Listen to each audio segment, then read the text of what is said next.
Bismillahirrahmanirrahim. Assalamu alaikum everyone. My name is Rim Shahan and today I'm gonna do critical analysis of Emily Dickinson poem I Am Wife. I have finished that from feminist perspective and then psychoanalytic perspective. During my presentation, I will give you the introduction of the poetess and her poem, something related to the background of 19th century, and then I will do critical analysis of her poem from feminist perspective and then psychoanalytic perspective. Emily Elizabeth Dickinson is one of the most important figures in American poetry and most original poets of all time. She was born on 10 December 1830, but she left school as a teenager, eventually living a recursive life on the family homestead. There she secretly created a bundle of poetry and wrote hundreds of letters, but little known during her life. And due to discovery by her sister Lavinia, Dickinson's remarkable work was published after her death on May 15, 1886. But now she is considered one of the towering figures of American literature. In 19th century era, women activities were limited. They couldn't give their opinions or reveal their feelings. In that era, men in the family were the one who had the control. And for the daughter, she must obey her father without any conflict, and she should do what the father said and ask her to do. It means that women are passive one and men are active. Since women were considered as the second gender after the first gender, which was men, this makes women want to have equal liberty socially, politically, and economically so that they can choose anything in their lives. And by having equal liberty between men and women, women can live by choosing their own decisions. First of all, I'm going to do critical analysis of this poem from feminist perspective. It has been stated that feminism means a female who seeks to fight for the rights of women socially, politically, and economically. And this poem is one of the literary works that can reflect feminism perspective in Emily Dickinson poem. Why? Because this poem shows the women differences of freedom when they are married and don't married yet. And it's not amazing if this poetry is connected to feminist. Because when this poetry was made on the 19th century, the condition where she lived didn't see women as individual thinking beings, but rather as someone who derives her identity initially from her parents and later from her husband. An Emily Dickinson poem reflects a woman's experiences of identity troubles and her desire to free herself from the clutches of male-dominated society. And when the poetess says, I am Tsar, I am woman now, it's safer so. These lines in this poem represent that in Western industrial societies, women are discriminated against on the basis of sex and certain restrictions are placed on women without regard to their own individual wishes, interests, abilities, and needs. And inequality is also can be found in the first stanza because female is expected to go through changes to become a woman and then change from a woman into a wife. However, nothing is expected of a man. I think the poetic voice is reluctantly accepting the idea that a woman should stop at becoming a wife and to be nothing more, because a wife has to acknowledge her husband's wishes, which restrict her from her full freedom. When the poetess says, it's safer so, this line is contradictory because in 19th century it was the norm for girls to grow up, get married, and to have children. Therefore, in the last line, Emily Dickinson ridicules the cultural norms of society for imposing these stereotypical views on the girls, pressurizing them to get married. The inequality of men and women is present when the woman goes through the stages of being a girl into womanhood.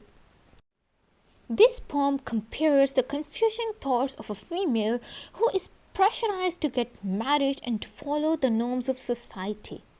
I think the poem has extremely feminist approach and is intended to mock society for wanting girls to grow up, marry and live a typical life. This poem contrasts ideas to show that women are independently better on their own. However, marriage is a safer option because it is what society expects of them. Now, I'm going to do critical analysis of this poem from psychoanalytic perspective. As we know that during the 19th century when Emily Dickinson was writing this poem, there was a vast gulf between these two kinds of life. She was herself single until her death.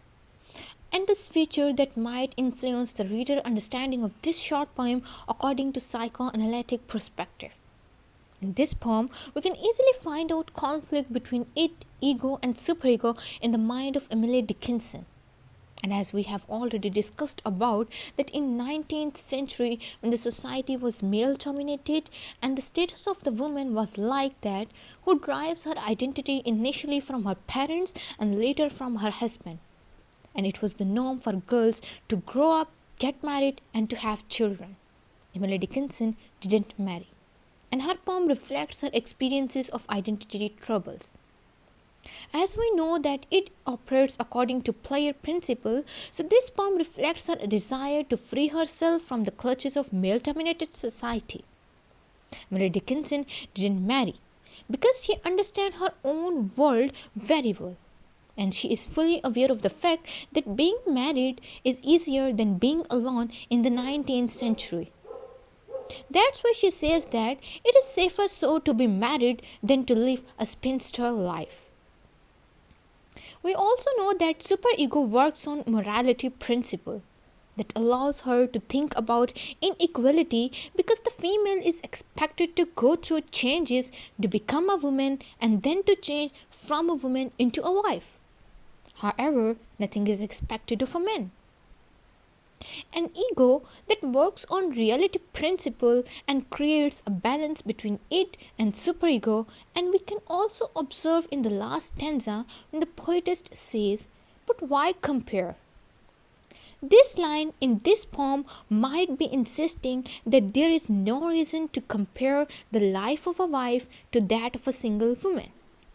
One should not be better or more important than the other. The unconscious words and lines used by Emily Dickinson in this poem, which may be interpreted as her monologues or stream of consciousness, show her true psyche, inner conflict, human flaws, and gender discrimination in 19th century. These lines, "I am wife, I have finished that. I am wife, stop there."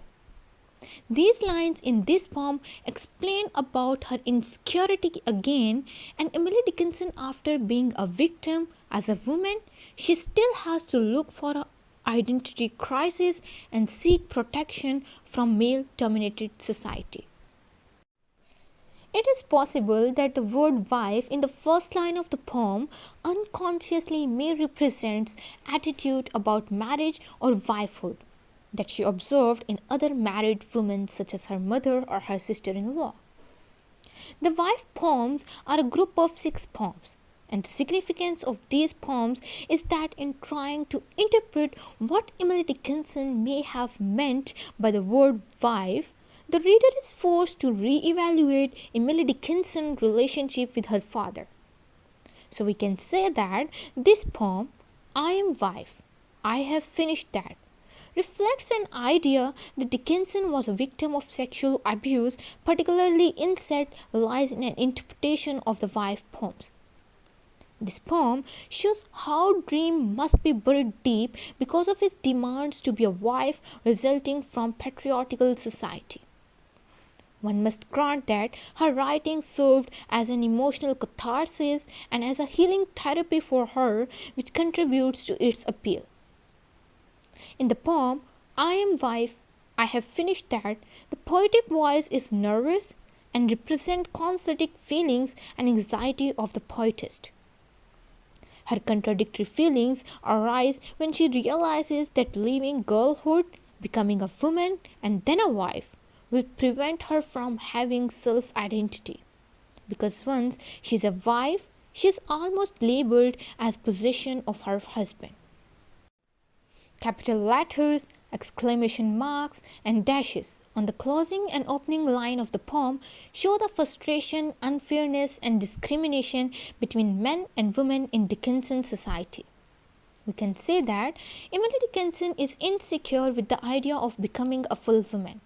She talks about marriage and uses quotation marks around the words like wife and woman because these words seem strange when associated with her because she doesn't want to get married. However, she visualizes getting married and appears to be mocking the concept too. The reader gains an insight into the conscience of the poetic voice and the author's mind. This allows readers to observe the different thoughts and feelings that the author is experiencing and trying to convey. The speech and thought of the poetic voice appears to be very confused, talking about marriage with contrasting thoughts which show that the poet is incomplete in some way and her thoughts are very disarrayed. That's all from my side. Thank you so much.